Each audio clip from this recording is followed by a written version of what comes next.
sitting in a dark office, looking over maps and reports from dozens of teams and individual hunters alike.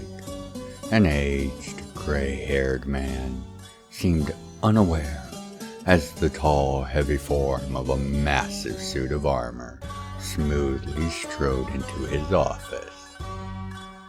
Only after a thin folder was dropped in the middle of the work did the man even bother to look at the interloper, and then only briefly. The folder was marked with words of concealment and secrecy, for whatever it contained was of the highest concern, apparently. The old man opened the folder and began to read the contents. Curious.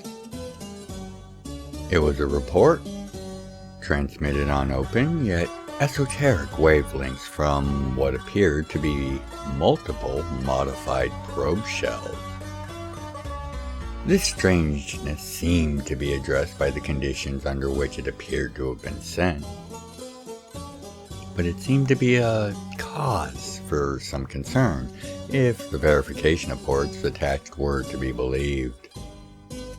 It seemed that this message was classified by the hunters as likely counterintelligence by the ancient empire, and thus not to be considered valid.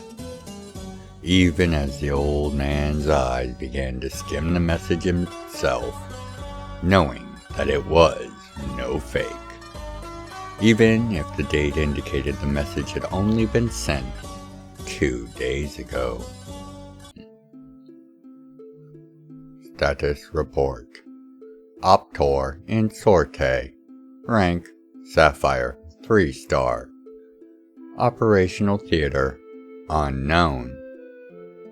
Core realm date 44-7.2367 current age. To whom it may concern. Pending further communication from myself, this shall likely be the only report I am capable of transmitting from this world. Local interference appears to be both artificial and intentional in nature. Only through the use of improvised equipment and manner of transmission will allow this message to hopefully escape the interference and reach the greater realms.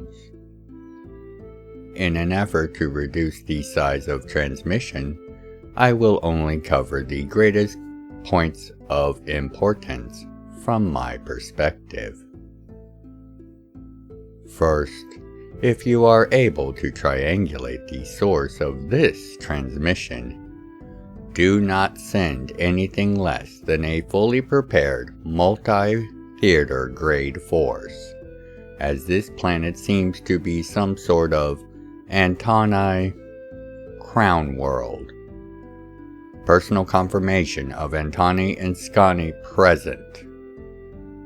So far, my presence has gone unnoticed by the Antani, but this is unlikely to last, due mostly to infiltration and acquisition of apparently high-level Antani research materials. Thus far, the breach has not been detected, due to location and isolation of the relevant facilities. This is not expected to remain as such for much longer than perhaps 3 more months, due to maintenance and anticipated report requirements. Secondly, this planet being out of phase appears to be something beyond the normally understood functions relevant to this phenomena. I am transmitting this message using materials and resources found on another vessel that appears to have been pulled into this planet's gravity well, as mine was. Normally, a ship going down with over 100 hands aboard, with a majority of them surviving for several years on this world before falling prey to some kind of plague or other malady, investigation is still ongoing, would provide all the needed impetus for a general standard realignment event occurs, allowing for standard detection and exploration by the greater realms. The fact that this has not happened, and I assume will not happen, even if this missive reaches the greater realms, can most likely be attributed to the residents of this world, the Antani.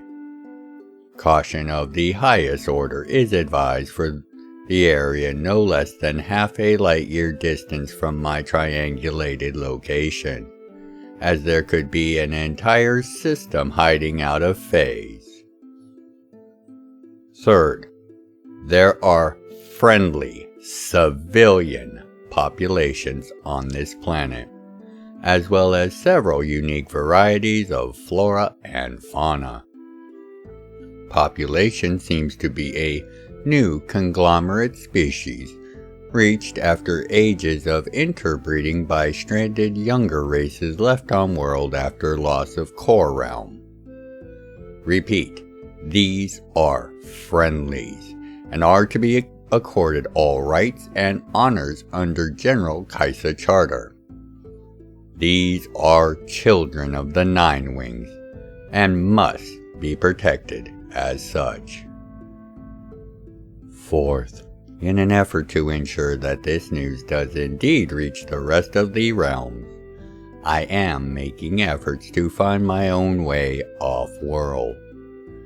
Evidence and research has led me to believe an analar gate in functioning order is within my ability to access. By my accounting, at time of transmission, I have only a few dozen miles of desert to cross to reach the supposed site of an abandoned sky city. Once I reach the site and locate the supposed gate, I should be able to make my way to Luna Draxis. From there, word can be carried far and wide on standard channels, as well as via my license. It is likely if I fail to follow up on this report within a year that I have perished in the attempt to access the gate. Of final note for the record, the vessel discovered was registered as the Independent Realms vessel Clawtip, out of the New Sol system. Approximately 124 hands on board at time of being pulled into this planet's grav well. However, this does not include the ship's apparent owner and captain, that being one Optor Parsekin, formerly a praetor of the Pathbreaker Corps. Logs indicate he was on the hull of the vessel performing standard maintenance when the event occurred, and was unable to re-enter the vessel. Stress damage and torn sections to the hull seem to infer that although his maglock boots were fully functional, the overheating of the hull during re-entry rendered the matter moot, and he was sheared off during that atmospheric re-entry. The rest of the crew appears to have been wholly of Rodkin composition, with surviving personal effects appearing to confirm this. However, no personal logs or records have been discovered beyond the main crew rosters. No remains have been located, although presence of caustic marshes and swamplands less than a mile away could serve as simple answer to this quandary, however. The vessel's history, purpose, and actions are unclear, as most of the data systems suffered heavy damage in the crash, and all crew have long passed before my arrival. Included with transmission will be all relevant information on crew and captain, so that contact protocols with relevant familiar parties may be initiated. With a series of defensive and security systems still being functional, this site shall serve as a good landmark and beachhead for future operations, and therefore I have chosen to not strip it bare for useful salvage. It should be noted that large portions of the vessel systems seem to have already been salvaged prior to my arrival, although most, if not all of these can be accounted for in large part in the construction of walls and other basic security measures that the survivors appear to have built for themselves during their years of life on this world. This location shall henceforth be labeled as Rodkin's Rest on any maps or other recordings. Access will be possible by any hunter, as a valid license is registered as an accepted form of authorization using current codes and protocols. Also included in this transmission will be a rough map of the landscapes known of this world.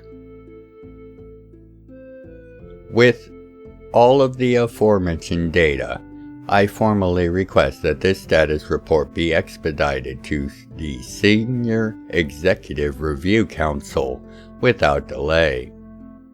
Even if I am successful in escaping this world, it could likely take me months that would be better spent formulating a response and locating this strangely hidden world, brimming with one of the realm's most dangerous foes. Report ends. Optor and Sorte. The man looked at the interloper that had brought him this missive, and confirmed with him that as far as the hunters were concerned, this report was in no way to be trusted as legitimate. The armor man merely nodded at this inquiry, adding that the likelihood of such a planet being in the location apparently indicated was slim at best, as the area was a hotspot of black holes and other phenomenon. Internal experts within the hunters had already made the feelings on this matter clear, and the upper brass agreed that this was some sort of trap, most likely meant as a means to sap away high-level hunters and attention. After a moment, and the door of the room suddenly slamming shut by an unseen force, the old man looked at his guest squarely in the face and asked if Optor had been selected for a promotion. To which a slight nod was all that the armored man would give in response. The gray-haired old warrior sat back heavily, looking at the ceiling in exasperation, before once more addressing the armored man, inquiring as to his plan for dealing with the threat presented by this Intani Crown World, whatever that was.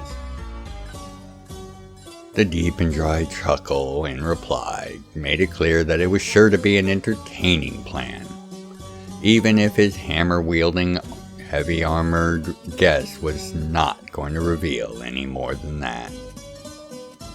Shaking his head, and satisfied that his concerns were addressed as well as they would be for the current time, Smoke dismissed the armored man. As he left, Smoke looked back at the collection of maps and reports strewn across his desk, and he began to cross-reference the little information that the folder had contained with the rather expansive records he had. His young armored friend may have removed Optor from general knowledge of any potential foes with this rather smooth, yet obfuscating set of actions. all but having him declared lost and dead in service to the realm. But he had also left Smoke with more than enough room and information to act on his own. To at least make it to this world first, and hopefully to begin scouting the antennae before the actual response that his visitor was no doubt going to spend the next couple of weeks arranging. If Optor had not made it off the world by then, he would be recovered as part of the general response that would follow, if not by Smoke directly. After a moment, and a quick reread of the report and materials, a thin smile slid across Smoke's face. You see, Optor's reports were normally very verbose and thorough, almost painfully so. And details such as the vessel's armaments, the exact status of the systems, and an inventory of the crew equipment would not have gone without mention. Unless they weren't going to be a factor for any team that would be following up on this report, that is. A check of the registry of the vessel brought things into a bit clearer focus while not particularly being informative, as the Independent Realms vessel IRV Clawtip was earmarked as a project by Hunter Intelligence Services. This means that someone with some impressive pull had arranged this vessel, and gone to some effort to conceal the ship's true armaments, abilities, and even its crew. This spoke of black operations and the like, things that should ideally never be traced back to the instigating party. Interesting. Smoke would now have to ask some questions, personally, if he were to learn more about the Clawtip, and what kind of equipment and resources Optor may have had access to via it. It was clear by the lack of detail or mention of any such equipment that he had most likely cleared out any existing stocks. But that only raised more questions. Such as how could one person, even a praetor, hope to use or even transport all that potential gear? This was a destroyer-class ship. Unless he wasn't alone. He had mentioned friendlies. Perhaps he had even assembled a team of his own from the locals. But then, why not mention them? Perhaps even request agent status. Concerning. Standing up and gathering all of the relevant papers and files, Smoke collected the rest of his gear and made for his personal gate. He would have to start his digging with the Clawtip, and thus set the gate for the New Earth Orbital Hunters Station. Stepping through the portal, Smoke almost didn't notice the young elven boy that had been sitting on his ceiling during the exchange shift nearly back into phase as Smoke stepped through the portal. Almost. Looking back at Rodkin's rest at the edge of the horizon as 4 of its cannons fired skyward at precisely calculated trajectories, Optor was quite pleased by the readings. The advanced sensors of his newly acquired advanced exo-exploration armor, and it appeared that all of the message shells would break orbit and be able to carry his report out for discovery by the greater realms.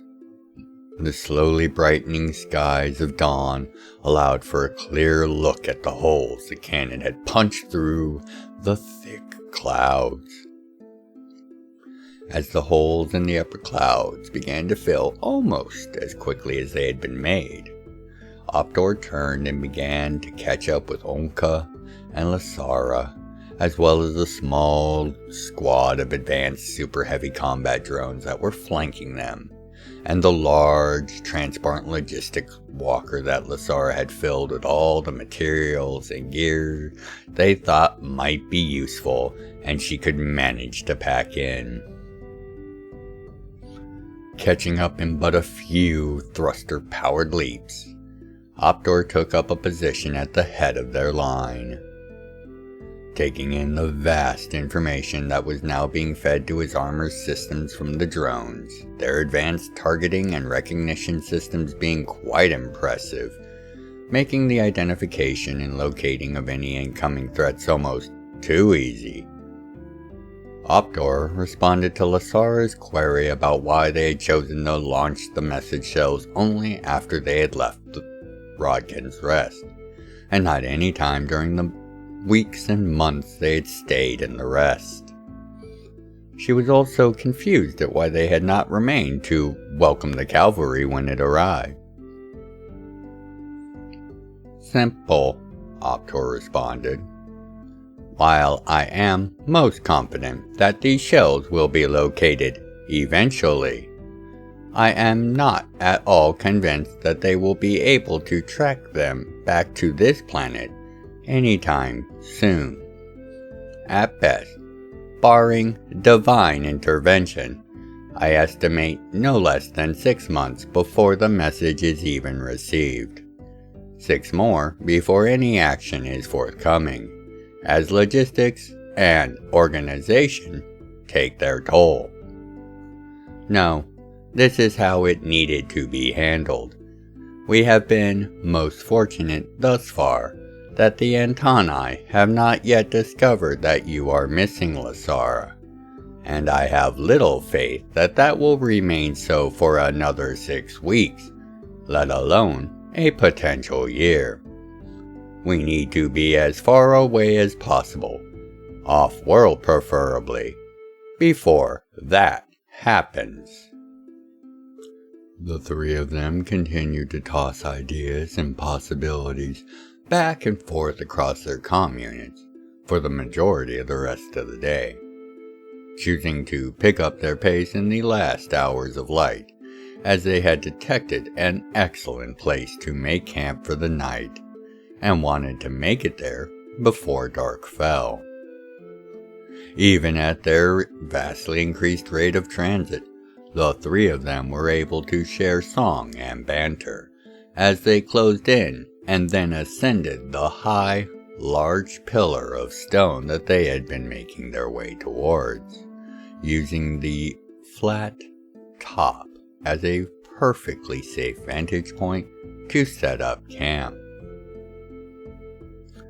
Just as the final modules of their collapsible forward base set themselves into position and began to power up, and as everyone was securing and storing their gear within, a massive shaking of the ground began, and for a moment the skies were as day again.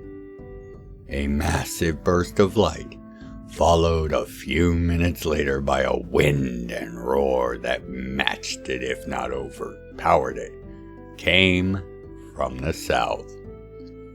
Optor rushed to the base's long-range scrying station and confirmed the blast's point of origin. Looking up a moment later with shock clearly plastered on his face. Lasara, whatever you used as a trap, it was certainly effective. Readings indicate massive damage across the entire ridge, including into multiple magma pockets. Vast tracts of the affected area are now being subsumed by released magma. Before she could respond, he continued. No matter how bad the damage was, it will only serve to further increase the danger posed by our foe. Now they are aware of the presence of advanced, hostile forces being on planet. We can only hope the surprises we have left in the swamp and at the rest itself can stall them for long enough for us to find this gate and make good our escape. As the wind continued to howl, and a strange, heavy rain began to fall in torrents, Optor, Lasara, and Onka sat safely in their mobile base, quietly enjoying a hot meal as Tranos snored softly from his perch on top of a nearby storage locker. They had all agreed that the rains were far too heavy to attempt to travel in, as there were indications that a great many subterranean caves existed in this desert, into which the heavy, wet sand would start draining into, creating quicksand-like conditions at random locations. They had also further agreed that any pursuit by the Antani would be similarly hampered, if not more so.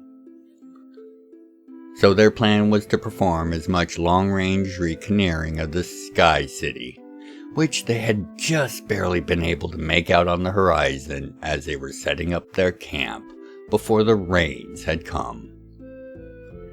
As the large, heavy drops fell in sheets without any sign of stopping, Optor prepared to enter his sleeping trance. He reflected that he was glad he had not chosen to try to wait it out at the rest. Even if that blast and the rains falling now hadn't rendered it inoperable or damaged it, there's little chance after a blast like that the Antani were going to do anything less than strike out with the fullest of their might. If Optor was going to keep his new friends alive, they had to make it into that Sky City and find the gate before the Antani found them. If you'd like to contribute to the further exploration and explanation of the realms, please consider leaving a comment, a like, and sharing the video around. I read all the comments and make efforts to reply to each. Thank you for helping to grow the channel, and know I look forward to each and every one of your comments. Other methods of support can be found in the channel's description. Thank you for watching,